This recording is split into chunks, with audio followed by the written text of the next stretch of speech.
I'm very excited. We have on Tulsi Gabbard every week, and it's really always an amazing insight of what's going on in the world. But I got the book right here. Your brand new book is out. I saw it in the stores today. For Love of Country, Leave the Democrat Party Behind. Tulsi, I'm just going to give you a minute here. Just tell us about this book and why. Obviously, our listeners and viewers have been watching you over the years, but what kind of different insight comes out of this book? Yeah, thank you so much, Logan. It's great to see you and great to speak to all of your listeners. Really, this book, For Love of Country, really, it came from my decision to leave the Democratic Party and the response that I got from people all across the country who were saying, thank you for having the courage to say what I have been too afraid to say in the society of self-censorship and cancellation and smearing. There are a lot of folks across the country who feel politically homeless, who are frustrated and disheartened by what the Biden-Harris administration, the Democrat elite, are doing to our country, both in domestic policy, everything from the economy to wide open borders with people illegally entering our country every single day, to what's happening with our kids in our schools. And then you look at what's happening around the world with our foreign policy and how in almost every region of the world, we are either at war or on the brink of war, what to speak of the increasing risk of nuclear catastrophe in World War III. So this book will give people some insight into some of the experiences that I had serving in Congress as a Democrat for 8 years under both President Obama and President Trump. Serving as a vice chair of the DNC, what that phone call was like when I was a member of Congress sworn in for about 2 weeks when my phone rang and I was asked to serve as vice chair of the DNC, and my experiences serving at war in different parts of the world, how that shaped my views and changed me as a person. I go into in the book my experiences of being a Democrat running for president in 2020 in that presidential primary, and better than having first row seats, I experienced the collusion between the Democrat elite, the mainstream propaganda media, and big tech, and how they have been and continue to try to undermine our democracy. For Love of Country is really a call to action to people who love our country, who cherish peace and freedom. And it specifically reaches out to those, your listeners. They're listening to you, so they know more about what's going on in the country and the world than many others. But I guarantee you have people in your life who are busy. Maybe they're not paying attention. Maybe they don't quite know where they belong politically. This book is for them.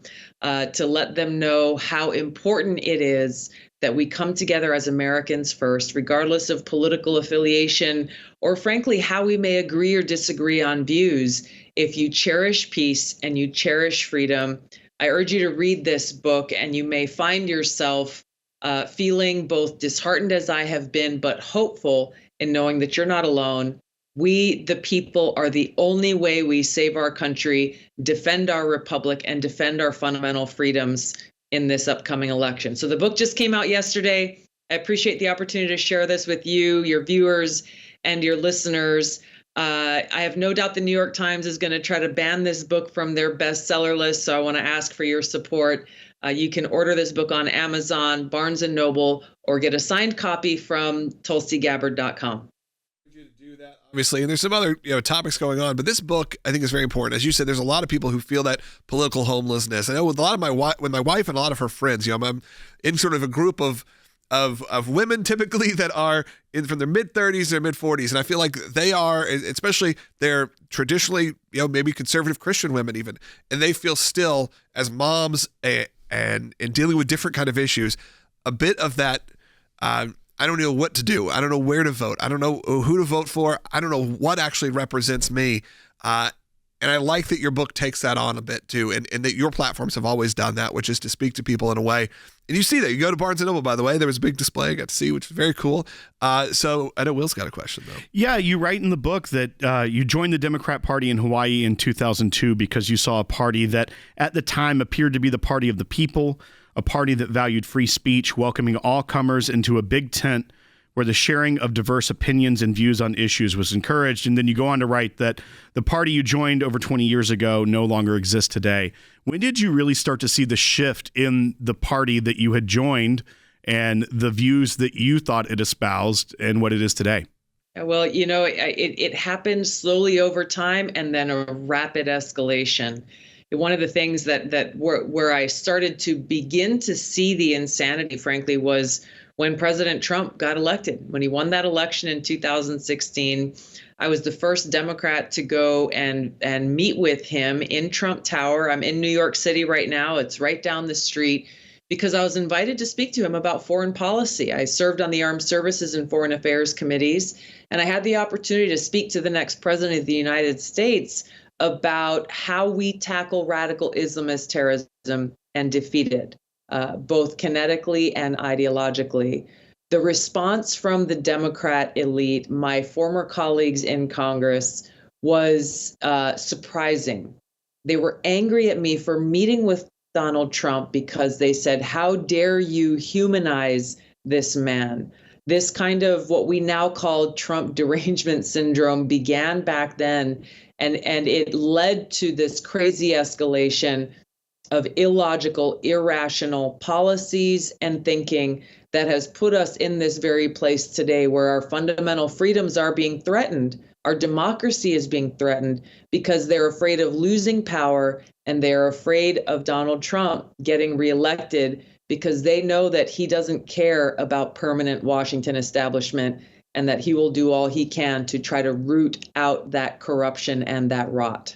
I think that's an interesting point that you bring up, because in politics, you'd think historically the idea of working in a bipartisan way and to meet with a president, regardless of their political party, would be common sense, would be normal. I mean, we did it. I mean, when we had a pastor who was imprisoned in Iran, we set up a meeting with his family, and who was the president at the time? Barack Obama. Not because we thought Barack Obama was the greatest president of all time, but in the moment, guess who we needed? We needed the political forces in the White House to go and advocate in that way. But now we live in a world where you can't even have that conversation. But I like that. Look at the back of your book, and obviously there are blurbs from people like Tucker, Pete Hegseth, the local Nashville guy. But then you have Meghan McCain, you got Joe Rogan, obviously, and it gives you it shows that you are doing this actively. Yeah, there is so much opportunity for us to come together as a country at a time when we are being divided intentionally by those in power, because they know that if we stand together as free people celebrating our freedom in the United States of America, making our own decisions for ourselves, we are the greatest threat to their power.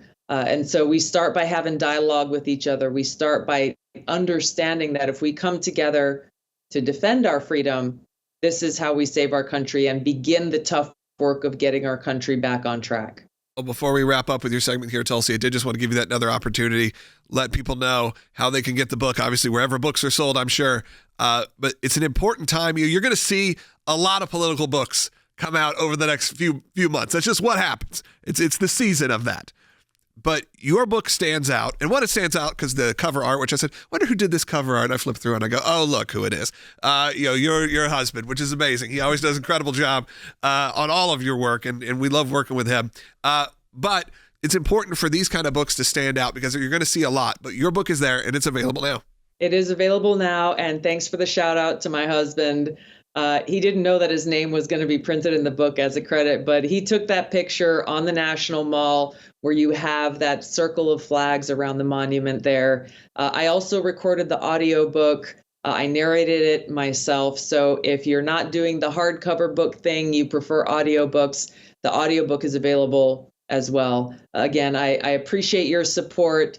Even if you are already bought into the mission, consider buying the book because it will send a strong message to the Democrat elite that we stand together and we will not allow them to silence us. Thank you, Tulsi, so much for joining us again. Tulsi Gabbard, For Love of Country, Leave the Democrat Party Behind. Book is available in all stores nationwide. You can obviously get it on whatever platform, or like she said, you can get a signed copy direct from her. And I'm going to download the audiobook. I'm an audiobook guy. I'm going to be honest. I'm in the car a lot. I do a lot of carpools, a lot of pickups. So you know what? It'll be great. I'm a podcast listener, so I'm going to get the audiobook as well. I mean, I got the hard copy right here. But thank you, Tulsi, for joining us.